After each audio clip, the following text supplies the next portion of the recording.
this is Bonnie, and today I'm going to kind of like go with a little bit more of the watercolor technique I used in the last video, but I'm also going to be using a die this time.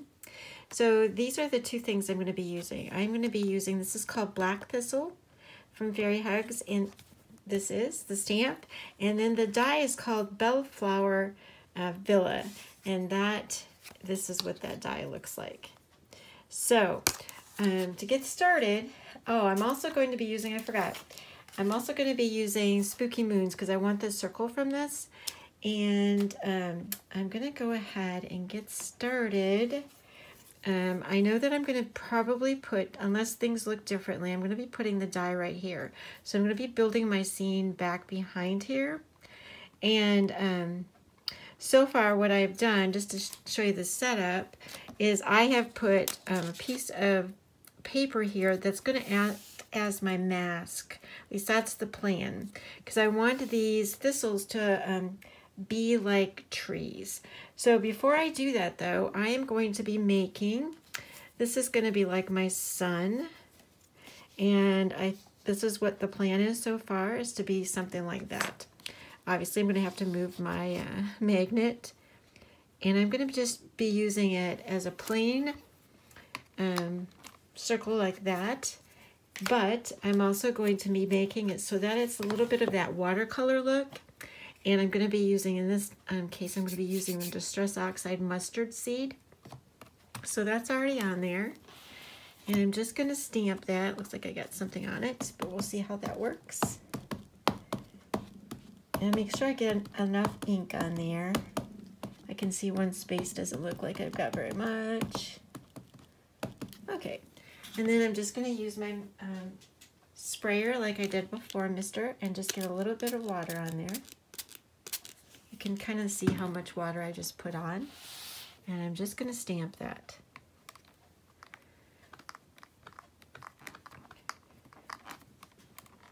Now this is not a hard or a really thick cardstock paper. It is probably medium weight, so it's going to have a little bit of, it's going to absorb quickly, and it's going to have a little bit of warping. And so I'll have to probably, I usually iron my paper to get the warping out. The other thing I've heard that Tim Holt says is he actually uses the Mink machine or a laminator to straighten it up. Obviously, if you use watercolor paper too, you probably don't, and you tape it all down, you probably won't have that problem as much. So for the thistles, I just want really the top part of this to start. If there's a little bit right there, it's going to be okay, because I'm going to be doing some watercolor underneath. So I picked out 3 distress inks.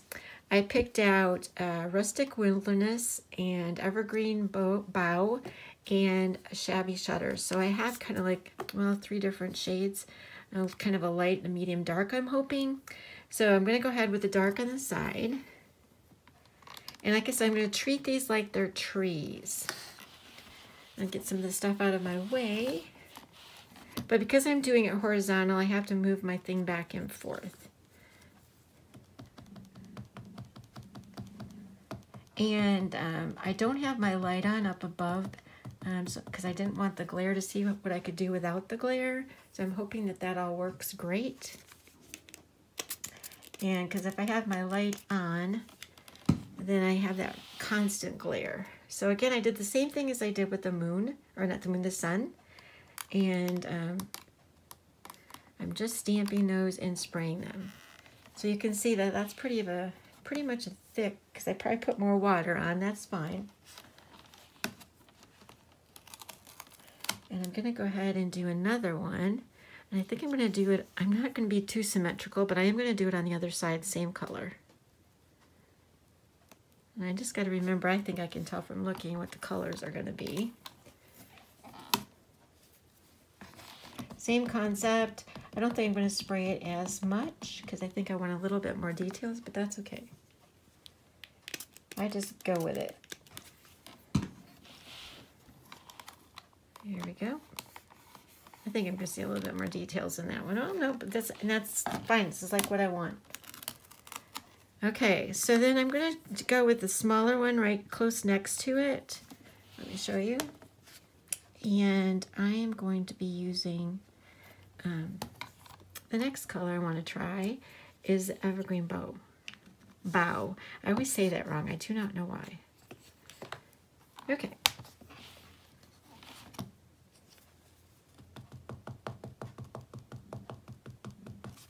And it's just going to be the same process, if I remember. I'm just going to spray it just a little bit and stamp it.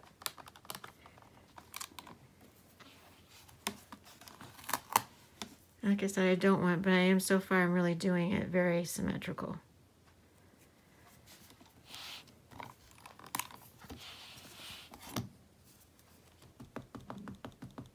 And I kind of like these smaller ones. The others would work fine too, the larger ones. I'm not trying to be really specific and only getting a certain spot like I was when I did the flower the last video I did. All right, I think I'm going to go with the larger one again. And this is going to be the lighter color.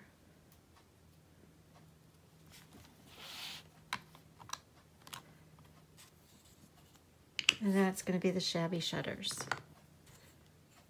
Making sure I said that right. Yep.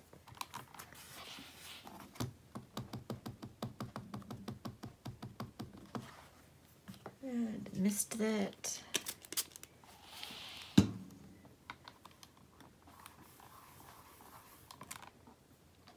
That one is a lot lighter. I like it though. I like the three colors together. It's working out.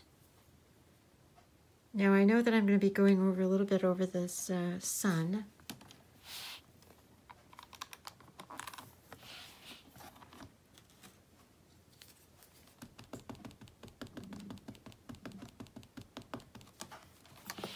Whoops.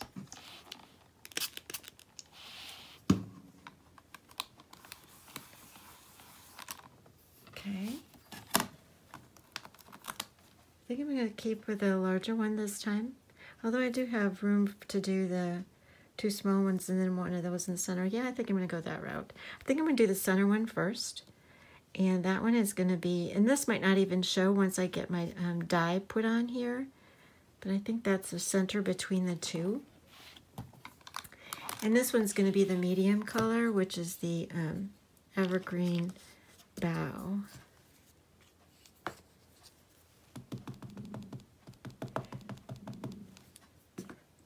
And you really can do a couple different designs using this technique as your background.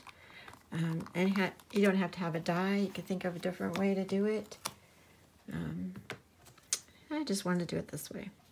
So this color will be the Rustic Wilderness.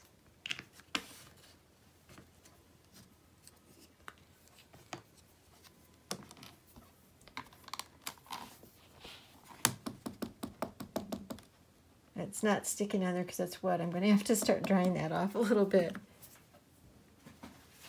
I think I'll do that first. So that will stay on instead of slide all over the place. There we go. I can't really put that, well,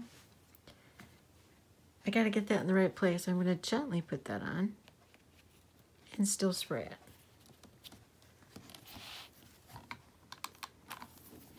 Okay.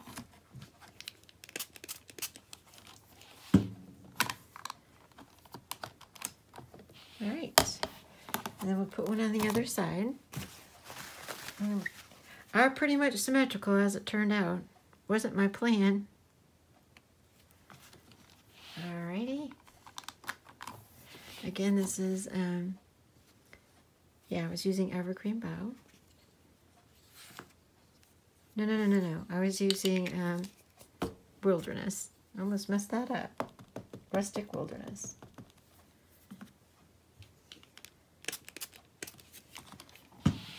Okay. So we've got those all stamped in that fashion in the way that I wanted to get the background done. So I want to keep these out, the inks out, because I'm going to continue to use those underneath. But I did want to show you again how this is kind of pretty much coming together like this. That's where it's going to go. But the next thing I want to do is add to the bottom here. So you can kind of see when I take this off how we have like kind of like almost like a tree scene going in the background there. So what I want to do underneath, and I need to get out my little medium mat, is I'm going to put some of that, whoops, I'm going to put some of that ink back on here. I'm going to start with the Rustic Wilderness. Yep, that's plenty. And I'm going to spray that. And I'm going to use my, whoops, I'm going to use my watercolor brushes. But before I do that, I am going to spray a little bit down here at the bottom, because I do want some water there. And I'm just going to go like, it's a reflection almost in a way.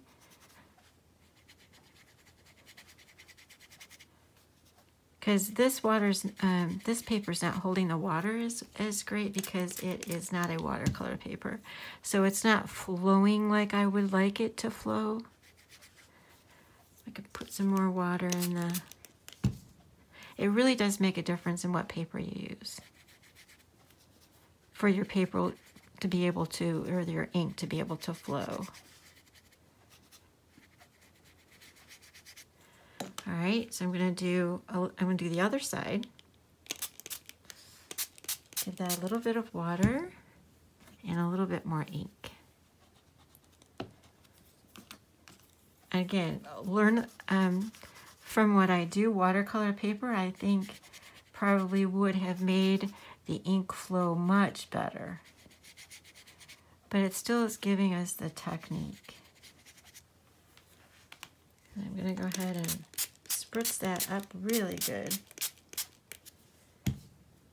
which is okay. It's going to warp it, but like I said, I'll be able to get that to lay flat again. I probably should have used that in the center. I am going to be using the Evergreen Bough, or Bough, whatever. And more water there. I'm probably killing these watercolor people that don't have anything warp up.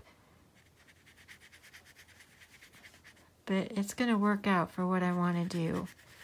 It's more crafty, I guess. Okay, and this is going to be in the center. And then, okay, we have our Evergreen Bough that's next to that. Oh, no, this one's the Rustic Wilderness. And then we'll have the Shabby Shutters in just a second. And I also don't, unless I stamp anything else on here, I'm not going to have to worry too much about how it stamps, because I'm going to use the die. So right now this is the Shabby Shutters, and a little bit of water, and a little bit more water right where those are. I'll mix up this brush for that. You can totally see my warping on there.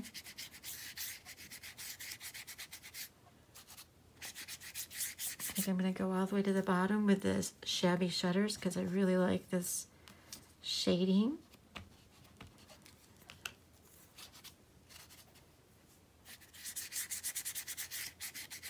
And a little bit more water.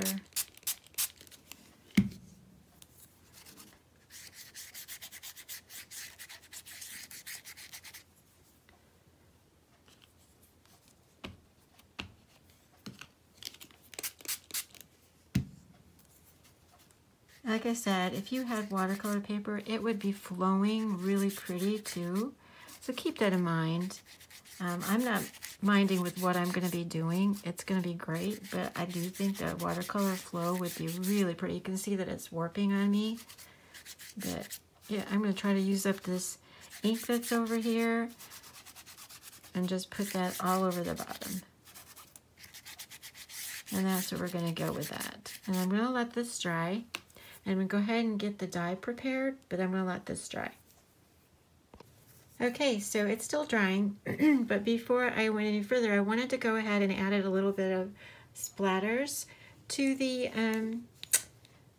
to what I have. And so what I did is I stamped on my acrylic block like I did the last time with the walnut stain, and I'm just going to flick some of this watercolor or the ink onto my design, because I liked how I did that the last time and got the little bit of splatters. I don't think I need as much water on here, but I got some splatters there. I'm going to do some without as much water and see what I get. But basically I am using the Distress Ink walnut stain on here and just a tad bit of water this time. There we go. There we go. Ooh, that was a big blot. I don't need that big of one. Anyway, it's not going to matter so much, or that is where the house is going to go. But okay, so live and learn. That little one, it's all right, because I'll get that to work. I actually like it looking rustic. I don't have a problem with that. But again, this is absorbing into it very quickly because, again, it is a porous paper in terms of being more of a watercolor paper. Although watercolor is absorbent too. All right, so we're going to go with that. Even though I got that big spot there, it's not going to a whole lot matter once I get this on, because I can cover that up. So we're going to go ahead and work on the die cut now. Okay, so this part of the video, I'm going to be coloring the die cut out. I'm going to cut out of Kraft paper, and I'm going to be using my Prismacolor pencils. So I'm going to go ahead and stop this for a second and start it so it'll go fast.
Okay, so I just wanted to show you what it looked like when it is finished coloring, when I finished coloring it.